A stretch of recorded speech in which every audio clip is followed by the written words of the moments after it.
ಮಾಡ್ತೀರಾ, ಅನ್ಯಾಯ ಮಾಡ್ತಿದ್ದೀರಾ ಅಂತ. 850 ಕ್ಷೇತ್ರ ಮಾಡಿದ್ರೆ ಅನ್ಯಾಯ ಹೇಗಾಗತ್ತೆ? ಎಲ್ಲ ಕಡೆ ಮೋದಿಜಿ ಏನ್ ಹೇಳ್ತಾ ಇರೋದು, ನಾವ್ ಯಾರಿಗೂ ಅನ್ಯಾಯ ಆಗಕ್ ಕೊಡೋದಿಲ್ಲ. ಇವಾಗಿರುವಂತಹ ಲೋಕಸಭಾ ಕ್ಷೇತ್ರಗಳ ಸಂಖ್ಯೆ ಏನಿದೆ ಅದರಲ್ಲಿ 50%, ಅಂದ್ರೆ ಈಗ ಕರ್ನಾಟಕದಲ್ಲಿ 28 ಕ್ಷೇತ್ರ, ಅದರಲ್ಲಿ ಅರ್ಧ ಅಂತಂದ್ರೆ 14 ಕ್ಷೇತ್ರ. ಒಟ್ಟಾರೆಯಾಗಿ 42 ಕ್ಷೇತ್ರ ಲೋಕಸಭಾ ಕ್ಷೇತ್ರಗಳು ಕರ್ನಾಟಕದಲ್ಲಿ ಆಗ್ತವೆ. ಅದೇ ರೀತಿ ತಮಿಳುನಾಡಿನಲ್ಲಿ 59 ಆಗ್ತವೆ. ಈ ರೀತಿ ನೋಡಿದ್ರೆ ದಕ್ಷಿಣ ಭಾರತದ ರಾಜ್ಯಗಳಲ್ಲಿ 196 ಕ್ಷೇತ್ರಗಳು ಹೆಚ್ಚಾಗ್ತವೆ.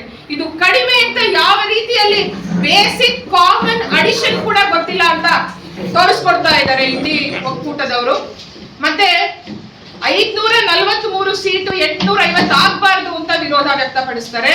ನಾನು ನಿಮ್ಮ ಮೂಲಕ ಅವರಿಗೆ ಹೇಳಕ್ ಇಷ್ಟಪಡ್ತೇನೆ, 1971ರ ಸೆನ್ಸಸ್ ಪ್ರಕಾರ 543 ಸೀಟ್ ಮಾಡಿದ್ರು ಅವತ್ತಿನ ದಿನ. ಯಾಕೆ ಅಂದ್ರೆ ಆವಾಗ ಭಾರತದ ಜನಸಂಖ್ಯೆ ಇದ್ದಿದ್ದು 58 ಕೋಟಿ. ಇವತ್ತು ಭಾರತದ ಜನಸಂಖ್ಯೆ ಇರುವುದು 140 ಕೋಟಿ. ಇವತ್ತು 140 ಕೋಟಿಗೂ 543 ಜನ ಸಂಸದರೇ ಇರ್ಬೇಕಾ? ನಾವು ಬೆಂಗಳೂರು ದಕ್ಷಿಣದ ಒಂದು ಪಾರ್ಲಿಮೆಂಟರಿ ಕಾನ್ಸ್ಟಿಟ್ಯೂಯೆನ್ಸಿ ನೋಡಿದ್ರೆ 39 ಲಕ್ಷ ಮತದಾರರಿದ್ದಾರೆ. ಒಂದು ಕಡೆ ಆನೇಕಲ್ಲಲ್ಲಿ ಪ್ರಾರಂಭ ಆದ್ರೆ ಈ ಕಡೆ ಬೆಳ್ಳೂರು ಕ್ರಾಸ್ ಆದಿಚುಂಚನಗಿರಿ ಮಠದವರೆಗೂ ಬರುತ್ತೆ. 120 ಕಿಲೋಮೀಟರ್ ವಿಸ್ತೀರ್ಣ. ಜನ ಯಾರ ಹತ್ರ ಹೋಗ್ತಾರೆ, ಸಂಸದರು ಯಾರ ಹತ್ರ ಬರ್ತಾರೆ? ಈ ತರ ತುಂಬಾ ಗೋಜಲಾಗಿದೆ, ಜನಸಂಖ್ಯೆ ಜಾಸ್ತಿ ಆಗಿದೆ.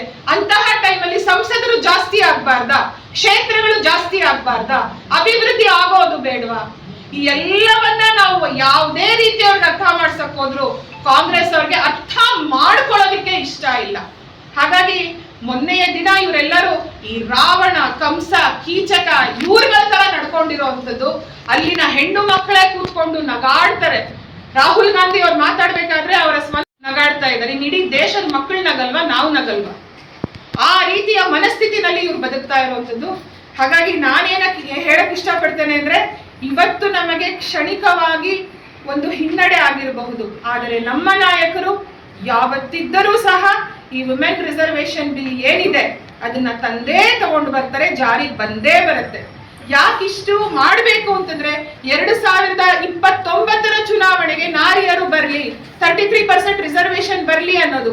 ಯಾಕೆಂದ್ರೆ ಈಗ ನಾವು ಡಿಲೇ ಮಾಡಿದ್ವಿ ಅಂದ್ರೆ ಮತ್ತೆ ಡಿಲಿಮಿಟೇಷನ್ ಕಮಿಟಿಗೆ ಹೋಗಿ ಅವರು ರಿಪೋರ್ಟ್ ಕೊಟ್ಟು ಸರ್ವೆ ಆಗೋದಕ್ಕೆ 4 ವರ್ಷ, ಅದಾದ್ಮೇಲೆ ಕ್ಯಾಸ್ಟ್ ಸೆನ್ಸಸ್ ಆಗಿ ಮತ್ತೆ ನಮಗೆ ರಿಸರ್ವೇಶನ್ ಲೇಡೀಸ್ ಇಷ್ಟು ಸೀಟ್ಸ್ ಅಂತ ಆಗಕ್ಕೆ ಮತ್ತೆ ಒಂದು 5-6 ವರ್ಷ, 2039ರವರೆಗೂ ಹೋಗುತ್ತೆ. ಇನ್ನ 10-12 ವರ್ಷ ಡಿಲೇ ಆಗುತ್ತೆ. ಹಾಗಾಗಿ ಇವತ್ತು ಮಾಡೋಣ.